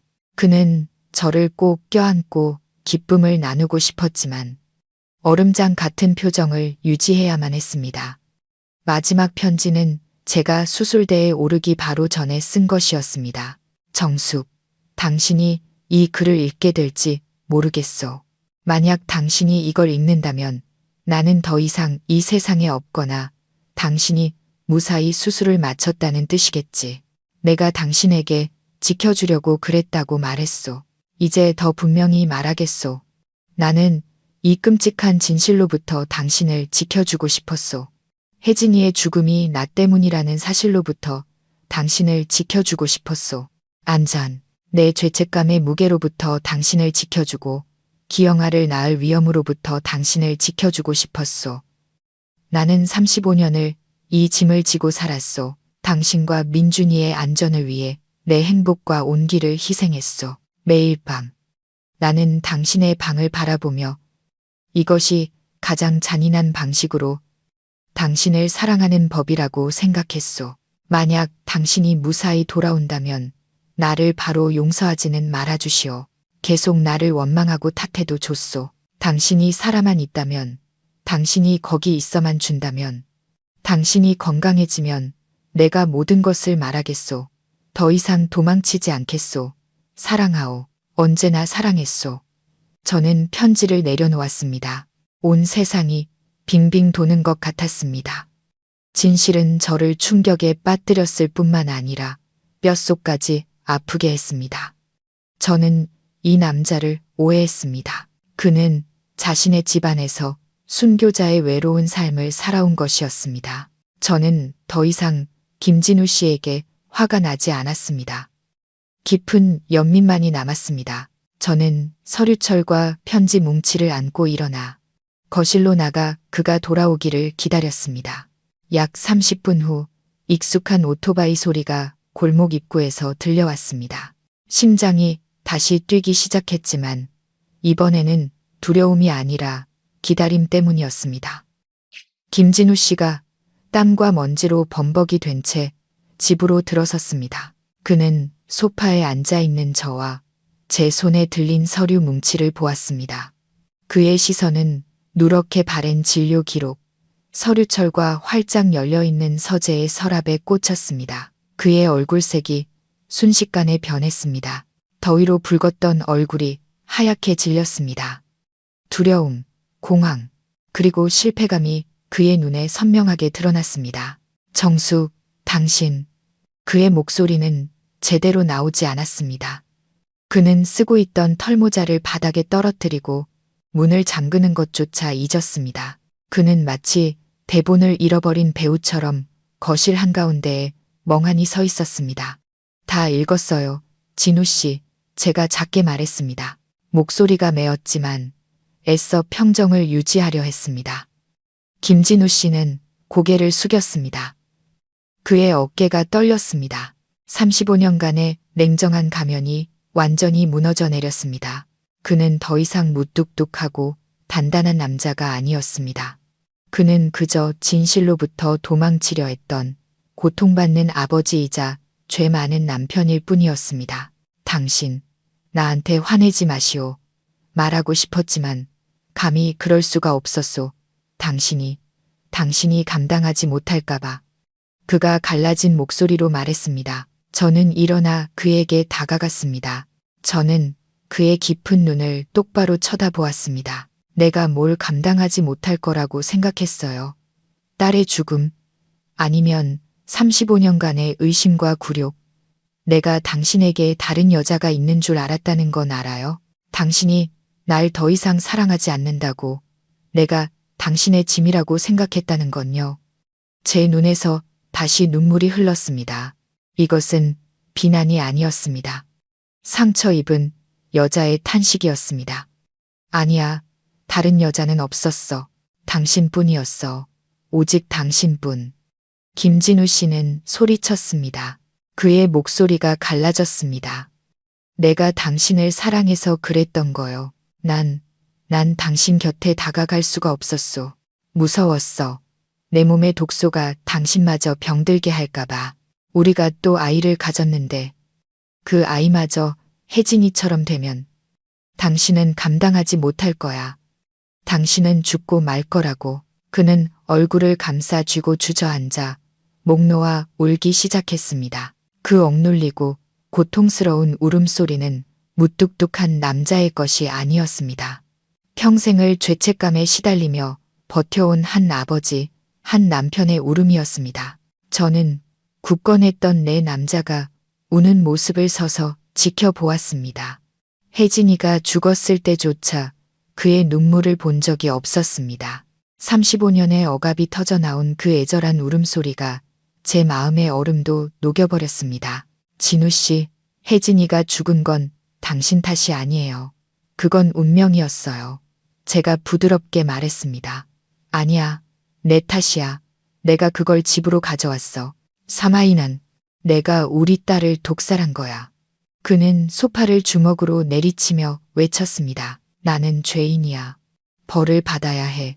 외롭게 살면서 죄값을 치러야 한다고. 저는 다가가 그의 등에 조용히 손을 얹었습니다. 진우 씨, 이제 더 이상 혼자 힘들어하지 않아도 돼요. 진실은 밝혀졌으니까요. 김진우 씨가 울음을 터뜨리고 모든 고통을 쏟아내는 순간 35년간 저를 짓누르던 심리적 무게도 사라졌습니다. 더 이상 의심도 원망도 없었습니다. 오직 이해와 끝없는 연민만이 남았습니다. 저는 김진우 씨를 일으켜 세웠고 아주 오랜만에 처음으로 그를 품에 안았습니다. 그는 아이처럼 떨며 저를 꽉 껴안았습니다. 우리는 낡은 거실 한가운데서 서로를 안고 울었습니다. 제 울음은 해방이었고 그의 울음은 참회였습니다. 왜 더 일찍 말해주지 않았어요? 제가 눈물에 젖은 목소리로 물었습니다. 용기가 없었어. 당신이 날 떠날까봐, 당신이 날 혐오할까봐 무서웠어. 우리 아이를 죽인 이 독소를 혐오할까봐. 그가 제 머리카락에 얼굴을 묻고 속삭였습니다. 내가 어떻게 당신을 떠나요? 우리는 부부잖아요. 우리는 혜진이의 부모예요. 우리는 이 고통을 함께 겪었어야 했어요. 함께 이겨냈어야 했다고요. 우리는 그날 오후 내내 이야기를 나누었습니다. 김진우 씨는 잠 못 이루던 밤들에 대해 제 방으로 들어와 저를 안고 싶었지만 안 돼. 거리를 둬야 해라고 스스로를 다잡아야 했던 순간들에 대해 이야기했습니다. 그는 썼다가 찢어버린 수많은 편지들에 대해 제가 읽으면 더 고통스러워할까봐 두려웠다고 했습니다. 그는 무뚝뚝함으로 걱정을 숨기고 건조함으로 관심을 감췄던 방법에 대해 털어놓았습니다. 저 또한 소리 없이 울던 밤들과 서러웠던 순간들, 그저 한 번만이라도 저를 바라봐 주길 바랐던 날들에 대해 이야기했습니다. 해가 지기 시작했고 마지막 저녁 햇살이 방안을 비췄습니다. 수십 년을 멀리 떨어져 살았던 두 사람이 이제는 낡은 소파에 나란히 앉아 손을 잡고 과거의 고통과 짐을 나누고 있었습니다. 이제 당신도 다 알았구려. 김진우 씨가 한결 차분해진 목소리로 말했습니다. 이제 더는 나한테 화낼 필요 없소. 화 안 나요. 당신이 불쌍해요. 너무 오랫동안 고생했어요. 그날 저녁 민준이에게서 전화가 왔을 때 저는 짧게 말했습니다. 엄마 괜찮아. 아빠가 엄마랑 같이 있어. 밤이 되자 저는 김진우 씨에게 말했습니다. 진우 씨, 이제 그 서재에서 자지 않아도 돼요. 그는 당황한 눈빛으로 저를 보았지만 그의 눈에는 아주 오랫동안 억눌려왔던 희망이 빛나고 있었습니다. 나는 무서워. 괜찮아요. 당신이 나를 해칠까봐 두렵다면 이제는 그 어느 때보다 당신이 내 곁에 있어줘야 해요. 우리는 혜진이를 잃었어요. 더 이상 35년을 잃을 수는 없어요. 김진우 씨는 아무 말 없이 일어나 자신의 서재로 들어갔습니다. 저는 그가 또다시 문을 잠글 거라고 생각했습니다. 하지만 그는 베개나 이불이 아닌 혜진이의 진료 기록 서류철과 쓰다만 편지들, 그리고 흑백 사진을 들고 나왔습니다. 그는 그것들을 제 침대 머리맡 탁자에 올려놓았습니다. 그러고는 저를 돌아보며 그 어느 때보다 따뜻한 눈빛으로 작게 말했습니다. 나 여기서 자도 되겠소? 저는 미소 지었습니다. 네, 그날 밤 35년 만에 저는 다시 김진우 씨와 한 침대에서 잠이 들었습니다. 육체적인 친밀함은 없었지만 해방된 두 영혼이 나란히 누워 서로의 숨소리를 듣고 온기와 고통을 나누었습니다.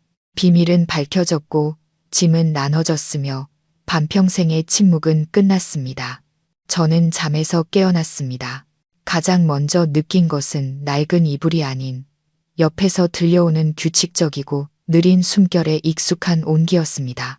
눈을 뜨자 서울의 첫 아침 햇살이 창문 틈으로 스며들어 벽에 옅은 금빛 줄무늬를 그리고 있었습니다. 제 옆에는 김진우 씨가 아직 자고 있었습니다. 잠든 그의 얼굴에는 더 이상 평소의 긴장감이나 무뚝뚝함이 없었습니다. 세월과 고통의 흔적인 깊은 주름은 여전했지만 큰 비를 맞고 씻겨나간 돌부처처럼 부드러워 보였습니다. 저는 손을 뻗어 35년 만에 처음으로 거의 희끗희끗해진 그의 머리카락을 가볍게 만져보았습니다. 그의 머리카락은 거칠었지만 제 손끝에서는 생명과 평온이 느껴졌습니다. 김진우 씨가 움찔하며 잠에서 깼습니다. 그는 눈을 떠 저를 보았습니다. 첫 순간에는 당혹감과 어색함이 스쳤지만 이내 사라지고 다정하고 애틋한 눈빛이 그 자리를 채웠습니다. 제가 반평생을 갈망했던 바로 그 눈빛이었습니다. 잘 잤소? 그가 잠긴 목소리로 작게 물었습니다. 아주 따뜻했습니다. 아주 잘 잤어요. 저는 미소 지으며 대답했습니다. 당신은요? 나도 잘 잤소. 그는 머뭇거리다 제 손을 잡았습니다. 여전히 거칠고 투박한 손이었지만 제게 새로운 생명의 에너지를 전해주는 듯 했습니다. 우리는 아무 말 없이 누워 베란다 밖의 새소리와 서로의 심장 박동 소리를 들었습니다. 행복은 위대한 무언가가 아니라 바로 이 소박한 존재감이라는 것을 깨달았습니다. 진우 씨, 제가 침묵을 깨며 말했습니다. 우리 이 일을 민준이한테 더 이상 숨길 수는 없어요. 알고 있소. 그가 낮은 목소리로 대답했습니다. 내가 얘기하겠소. 아니요. 우리가 함께 말해요. 이건 우리 가족의 비밀이니까요. 씻고 난 후 김진우 씨는 여느 때처럼 녹차를 끓였지만 이번에는 찻잔 2개를 거실로 가져와 나란히 놓았습니다. 그는 서재로 들어가지 않고 제 옆에 앉았습니다. 우리는 민준이에게 전화했습니다. 아들은 걱정스러운 얼굴로 허둥지둥 달려왔습니다. 무슨 일이에요? 어머니, 이제 막 퇴원하셨는데. 우리는 민준이를 앉혔습니다. 제가 김진우 씨를 보자 그는 고개를 끄덕이며 제게 말하라는 신호를 보냈습니다. 저는 이야기하기 시작했습니다. 누렇게 바른 진료 기록 서류철에 대해, 의사의 권고에 대해, 화학 독소와 지난 35년간의 김진우 씨의 침묵 어린 희생에 대해 말했습니다. 김진우 씨는 옆에서 고개를 숙인 채 주먹을 꽉 쥐고 있었습니다. 이야기를 다 들은 민준이는 아무 말도 하지 못했습니다. 그의 얼굴은 놀라움에서 충격으로 변했고 이내 눈시울이 붉어졌습니다. 민준이는 일어났습니다. 원망하거나 자리를 뜨기 위해서가 아니라 김진우 씨를 껴안기 위해서였습니다. 아버지, 왜 이걸 혼자 다 짊어지고 사셨어요? 왜 그렇게 고생하셨어요? 민준이는 목맨 소리로 말했습니다. 김진우 씨는 아들을 꽉 껴안았습니다. 이번에도 그의 눈에서 눈물이 흘렀습니다. 그것은 해방과 참회의 마지막 눈물이었습니다. 미안하다, 아들아. 아버지는 그냥 내 어머니와 너를 지키고 싶었다. 더 이상 너희들을 해치고 싶지 않았어. 그가 속삭였습니다. 우리 셋은 낡은 거실 한가운데서 서로를 껴안았습니다. 우리의 상처는 아물기 시작했습니다. 부부 관계뿐만 아니라 부자 관계도 치유되었습니다. 민준이는 아버지의 무뚝뚝함이 무관심이 아니라 사랑으로 쌓아올린 보호막이었다는 것을 이해했습니다. 35년간 묻혀있던 비밀이 드러나자 우리 가족은 평화를 찾았습니다. 과거를 잊어서가 아니라 진실과 사랑으로 과거와 마주했기 때문입니다. 그날 이후 우리의 삶은 미묘하게 변했습니다. 김진우 씨는 여전히 말이 적은 사람이었지만 무뚝뚝함은 차분함으로 바뀌었습니다. 그는 여전히 서재에 들어갔지만 문은 더 이상 잠겨 있지 않았고 제게 필요한 것이 없는지 묻기 위해 더 자주 드나들었습니다. 그는 제게 더 많이 말을 걸기 시작했습니다. 거창한 대화가 아니라 오늘 날씨가 어떤지, 시장 물가가 어떤지, 혹은 외손자가 받아쓰기에서 100점을 맞았다는 사소한 이야기들이었습니다. 우리는 함께 차를 마시고 뉴스를 보았습니다. 제가 반평생을 놓쳐버린 이 소박한 기쁨들이 다시 돌아왔습니다. 화해는 기적이 아니라 과정이었습니다. 어느 날 아침 제가 김진우 씨에게 말했습니다. 여보, 당신이 해줬으면 하는 일이 있어요. 무슨 일이요? 그가 걱정스러운 눈빛으로 물었습니다. 그 방 창문 좀 다 열어주고 그 편지들도 다 태워줘요. 김진우 씨의 서재는 더 이상 필요 없었습니다. 그곳은 비밀을 묻고 그가 스스로를 가두었던 장소였습니다. 김진우 씨는 반대하지 않았습니다. 그는 제 뜻을 이해했습니다. 그는 방으로 들어가 모든 창문을 활짝 열어 아침 햇살이 쏟아져 들어오게 했습니다. 그리고는 쓰다만 편지 뭉치와 진료기록 서류철을 모두 태웠습니다. 불꽃이 타닥거리며 피어오르는 연기는 35년의 고통과 참회, 그리고 외로움을 싣고 날아갔습니다. 우리는 손을 잡고 서서 과거가 허공으로 사라지는 것을 지켜보았습니다. 이제 당신이 이걸 가질 필요는 없겠지. 그가 행운목 화분에서 꺼냈던 서랍 열쇠를 제게 건네며 말했습니다. 저는 미소 지으며 고개를 저었습니다. 나도 필요 없어요. 비밀은 이제 없으니까. 이 문은 이제 항상 열려 있을 거예요. 일주일 후 김진우 씨는 저를 데리고 병원에 갔습니다. 의사는 제 심장 건강이 눈에 띄게 좋아졌다고 했고 편안해진 마음 덕분일 거라고 했습니다.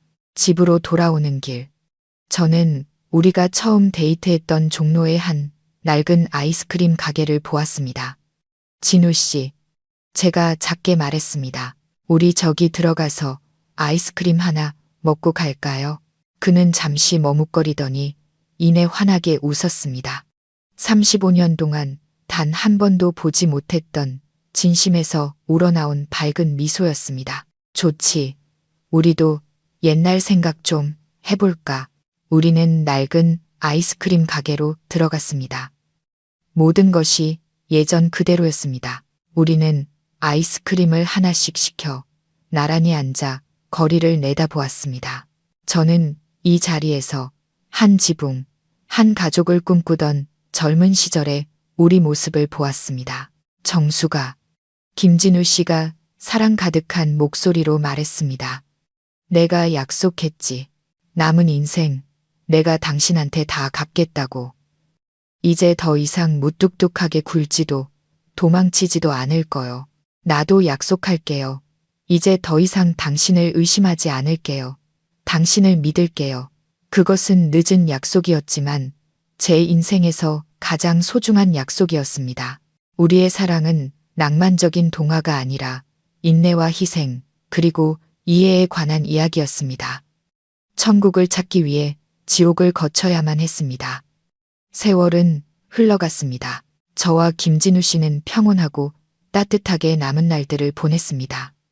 우리는 매일 아침 함께 산책하고 베란다의 화초를 함께 돌보았습니다. 우리의 관계가 갑자기 낭만적으로 변하지는 않았지만 훨씬 더 진실해졌습니다. 김진우 씨는 여전히 사랑한다는 말을 하는데 서툴렀지만 이제 그 서투름이 사랑스럽게 느껴졌습니다. 어느 날 저녁 우리가 TV를 보고 있을 때 김진우 씨가 갑자기 제 손을 잡았습니다. 정수가, 그가 작게 말했습니다. 나 당신한테 정말 고맙소. 뭐가요? 당신이 살아줘서, 나를 떠나지 않고 나를 용서해줘서 고맙소. 저는 그의 어깨에 머리를 기댔습니다. 이번에는 울지 않았습니다. 제 마음은 완전히 평화로워졌습니다. 고마워할 것 없어요. 진우 씨. 우리는 부부잖아요. 우리는 함께 이겨낸 거예요. 반평생의 침묵은 끝났습니다. 이제 우리는 말을 하는 새로운 삶을 시작할 것입니다. 우리는 그렇게 해방된 진실의 빛 속에서 살았습니다. 사랑은 완벽할 필요가 없습니다. 그저 진실하면 됩니다. 그리고 침묵이 항상 무관심을 의미하는 것은 아닙니다. 때로는 침묵이야말로 가장 큰 희생의 목소리일 수 있습니다. 이정숙 할머니와 김진우 할아버지의 이야기. 반평생의 침묵에 대한 이야기는 늦었지만 두 사람 모두를 구원한 이해로 끝을 맺었습니다. 우리는 혜진이를 잃었지만 서로를 되찾았습니다. 그리고 그것이야말로 폭풍우를 헤쳐온 한 사랑의 가장 온전한 결말일 것입니다. 이 이야기는 단지 개인의 비극이 아니라 결혼과 가정의 시련을 비추는 거울이기도 합니다.